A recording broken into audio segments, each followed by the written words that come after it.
누가복음 1장 72절부터 75절입니다. 주님께서 우리 조상에게 자비를 베푸시고 자기의 거룩한 언약을 기억하셨다. 이것은 주님께서 우리에게 주시려고 우리 조상 아브라함에게 하신 맹세이니 우리를 원수들의 손에서 건져주셔서 두려움이 없이 주님을 섬기게 하시고 우리가 평생 동안 주님 앞에서 거룩하고 의롭게 살아가게 하셨다. 아멘.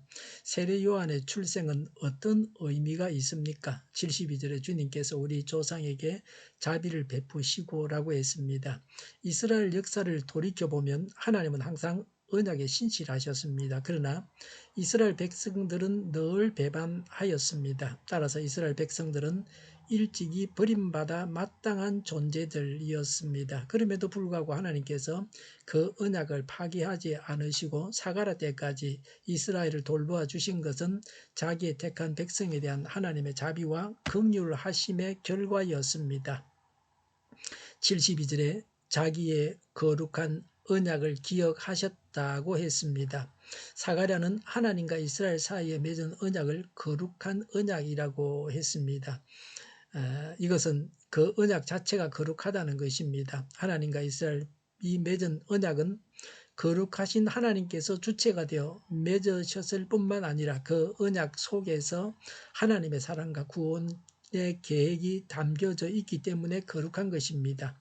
73절에 이것은 주님께서 우리에게 주시려고 우리 조상 아브라함에게 하신 맹세이니라고 했습니다. 아브라함은 하나님과 이스라엘 백성 사이에 맺은 언약의 대표자입니다. 맹세는 하나님이 아브라함과 언약을 체결하신 방법입니다. 거룩하신 하나님께서 맹세로 세우신 언약을 이루셨다고 노래하고 있습니다. 창세기 22장 16절부터 18절에서 언약하신 것을 이루시기 위해서 메시아를 보내셨습니다. 창세기 22장 16절부터 18절에 말하였다. 주님의 말씀이다. 내가 친히 맹세한다. 내가 이렇게 너의 아들까지 너의 외아들까지 아끼지 않았으니 내가 반드시 너에게 큰 복을 주며 너의 자손이 크게 불어나서 하늘의 별처럼 바닷가의 모래처럼 많아지게 하겠다. 너의 자손은 원수의 성을 차지할 것이다. 내가 나에게 복종하였으니 세상 모든 민족이 내 자손의 덕을 입어서 복을 받게 될 것이다. 아멘. 하나님께서 아브라함과 맺으신 언약의 내용은 내 자손에 의해 원수가 정복되고 내 자손으로 말미암아 만민이 복을 얻으리라는 것이었습니다. 물론 이 언약은 궁극적으로 예수 그리스도에 의한 영적 이스라엘의 구원을 의미합니다. 그리스도를 주셔서 언약에 신실하신 분이심을 나타내셨습니다.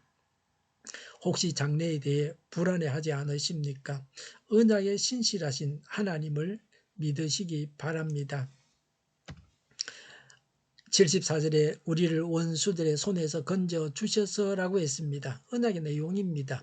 죄의 속박, 사망의 속박에서부터 건져 구원해 내시는 것입니다.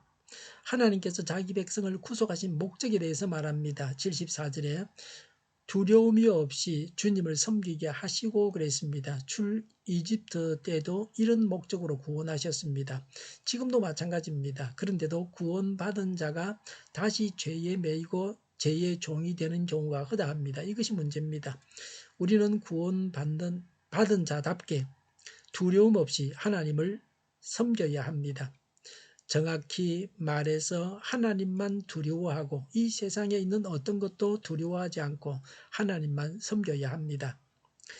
구원의 결과에 대해서 말합니다. 75절에 우리가 평생 동안 주님 앞에서 거룩하고 의롭게 살아가게 하셨다라고 했습니다. 원수의 손에서 건짐받은 자들의 삶은 거룩하고 의롭습니다. 죄와 분리된 삶입니다. 성결은 구원받은 자와 하나님과의 관계가 어떠해야 하는가를 가르치는 말입니다. 하나님께 대한 전적인 헌신을 뜻합니다. 거룩이 바로 성결입니다. 성결은 도덕적인 완전성을 의미하는 것이 아닙니다. 하나님과 올바른 관계를 유지하는 것을 의미합니다. 의인은 하나님이 판단하실 때 옳다고 인정하는 것을 행하는 것 또는 사람 앞에서 행해야 할 바른 행위입니다. 성결은 내적인 생활과 더 관계하고 의인은 외적인 생활과 더 관계합니다. 성결과 의, 거룩과 의는 신자의 하나님과 사람에 대한 의무를 잘 나타내고 있습니다. 주님 앞에서는 제사장이 성전에서 하나님을 섬길 때 사용되는 단어입니다. 모든 성도들이 그리스도로 말미암아 제사장으로서 하나님을 자유롭게 섬기게 될 것을 예언한 것입니다. 하나님은 약속을 지키셔서 구원하셨습니다. 우리를 원수의 손에서 건져주셔서 두려움 없이 하나님을 섬기게 하시고 우리가 평생 동안 하나님 앞에서 거룩하고 의롭게 살아가게 하셨습니다. 기도하겠습니다. 구원하시고 거룩하게 살아가게 하신 하나님께 감사를 드리고 하나님을 찬양합니다.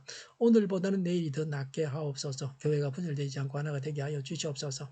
모든 언론이 제 역할을 다하게 하여 주시옵소서. 정의가 강물처럼 흘러가게 하여 주시옵소서. 하나님을 대적하는 법을 만들지 않게 하여 주시옵소서. 코로나19가 물러가고 바로 백신 접종을 완료하고 치료제가 나오고 갇힌 생활이 끝나게 하여 주시옵소서. 수도권과 부산과 영도에 또 경남에 환자 폭증을 막아 주시옵소서. 우리 동일교회가 만군은집하게 하여 주시옵소서. 예수 이름으로 명하노니 모든 병만은 물러가고 몸의 모든 부분들은 온전하게 될지어다. 신유의 기적을 베푸셔서 지금도 저희의 질병을 고쳐 주시옵소서. 코로나19로 신음하는 모든 자들을 고치시고 온전케 하여 주시옵소서.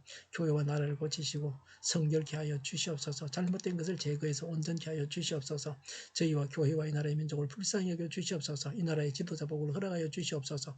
하나님께서 기뻐하시는 나라가 되게 하여 주시옵소서. 늘 맑은 공기를 마실 수 있게 하여 주시옵소서. 공부하는 학생들에게 지혜를 더하셔서 앞서가게 하시며 학교의 영광을 누리게 하여 주시옵소서. 오늘도 하나님 안에서 차고 넘치는 삶, 복된 삶을 살게 하여 주시옵소서. 감사와 찬양을 주님께 돌려드리며 예수님의 이름으로 기도하옵나이다. 아멘.